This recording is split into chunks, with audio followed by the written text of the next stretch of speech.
How to silence text notification on Android. Hi everyone, it's Sophia to assist you today. Without any delay, let's jump right in. First, open Settings.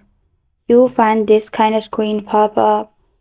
Click on Search button on top right corner of your screen and then search for notification, or simply click on Apps and Notification as you'll find on bottom below Sounds and Vibration.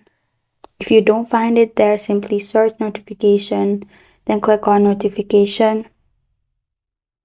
Again, click on Notification.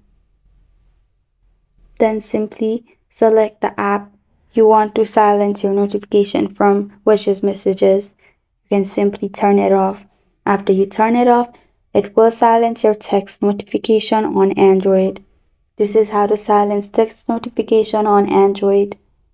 Thank you for joining me today. If this video helps you out, please leave a like and subscribe for more.